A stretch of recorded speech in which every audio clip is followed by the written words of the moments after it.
దేవుని పరిశుద్ధ నామంలో మీ అందరికీ వందనాలు తెలియపరుస్తున్నానండి. ఈ దినం దేవుని మాటను మనం ధ్యానం చేసుకుందాం. పరిశుద్ధ గ్రంథంలో నుండి కీర్తనలు 27వ సంకీర్తన 10వ వచనం. నా తల్లిదండ్రులు నన్ను విడిచినను యెహోవా నన్ను చేరదీయను. హల్లెలూయా. పరిశుద్ధ గ్రంథంలో హన్నా ఆమె యెహోవా సన్నిధిలో ప్రార్థన చేస్తూ, నీ సేవకురాలనైన నాకు మగపిల్లను దయచేసిన ఎడల వాడు బ్రతుకు దినములన్నిటను నేను వానిని యెహోవావగు నీకు అప్పగింతునని మ్రొక్కుబడి చేసుకుని తన గృహానికి వెళ్ళిందండి.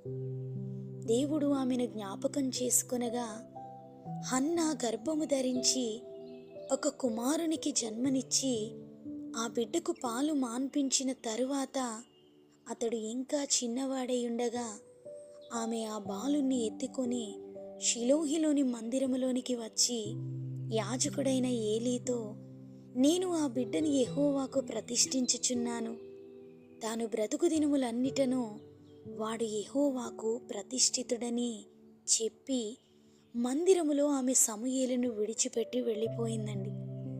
బాలుడైన సమూయేలు నారతో నేయబడిన ఎఫోదు ధరించుకొని యెహోవాకు పరిచర్య చేయుచుండెను అని వాక్యం సెలవిస్తుంది.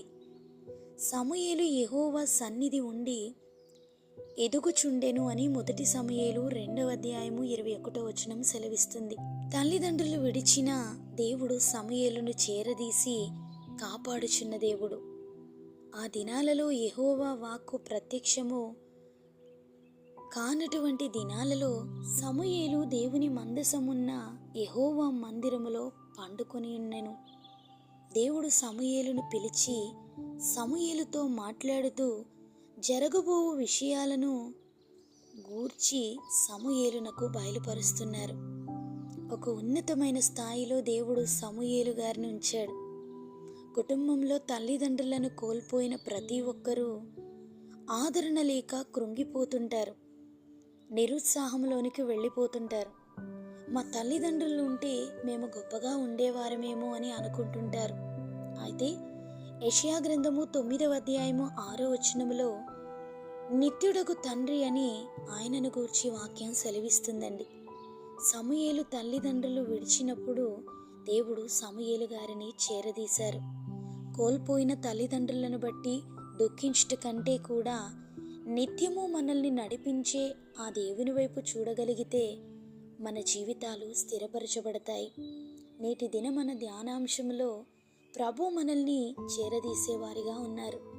లోకంలో ఎన్నో భయంకరమైనటువంటి పరిస్థితులు, తల్లిదండ్రులు చిన్న బిడ్డల్ని విడిచిపెట్టినటువంటి పరిస్థితులు, యవన బిడ్డల్ని గృహాల నుండి తల్లిదండ్రులే బయటికి పంపివేసిన పరిస్థితులు, ఎందరూ చీదరించుకున్నా ఎలాంటి పరిస్థితుల్లో బిడ్డల్ని తల్లిదండ్రులు అసహించుకున్నా దేవుడు వారిని చేరదీసే దేవుడు. మలినమైన వారి జీవితాలను కడిగి పరిశుద్ధపరిచి అనేకులలో గొప్ప సాక్షులుగా ఆ పాడైపోయినటువంటి జీవితాలని వెలిగించగలిగినటువంటి శక్తివంతుడు మన దేవుడు. సమూయేలు యొక్క ప్రతిష్టతను బట్టి, తల్లి యొక్క ప్రతిష్టతను బట్టి దేవుడు సమూయేలు గారిని కాచి కాపాడుతూ ఆయన ప్రతి విషయాన్ని కూడా సమూయేలు గారికి తెలియపరచకుండా ఏది కూడా ఆయన చేసినట్టు లేరు. ఆయన చేస్తున్నటువంటి ప్రతి ప్రకటనలోనూ కూడా దేవుని యొక్క అభిషేకాన్ని సమూయేలు గారు పొందుకున్నారు. మనం దేవునికి ప్రతిష్ఠితులుగా ఉన్నామనే విషయాన్ని మనం మర్చిపోకూడదు. ప్రభు రక్తంలో కడగబడిన మనం, ఆయన పోలిక చొప్పున నిర్మించబడ్డ మనం ఆయనలో ఉన్నవారమే. ఆయన యొక్క ఆజ్ఞలను వెంబడిస్తూ ఆయనతో నడవగలిగితే సమూయేలును గొప్ప చేసిన దేవుడు నేటి దినాల్లో మనల్ని కూడా గొప్ప చేయగలరండి. ఈ లోకంలో తల్లిదండ్రులు మనం విడిచినను దేవుడు మనల్ని విడిచేవాడు కాదు. ఆయన నిత్యుడగు తండ్రి అయి ఉన్నాడు. ఆయన మనల్ని ఆదరించే తల్లి అయి ఉన్నారు. కనుక తల్లిదండ్రుల నిమిత్తమై దుఃఖపడే వారితో దేవుడి దినాన వాక్యము ద్వారా మాట్లాడుతుండగా, ఈ లోకంలో ఎవరు విడిచినా మీరు నాతో ఉన్నారు ప్రభువా అనే ఆలోచన మనం కలిగితే ఆయన గొప్ప కార్యాలు మన జీవితంలో జరిగిస్తారండి. ఆ దేవుని యొక్క సన్నిధి మనందరికీ తోడైండి మనల్ని నడిపించునుగాక. ఆమెన్.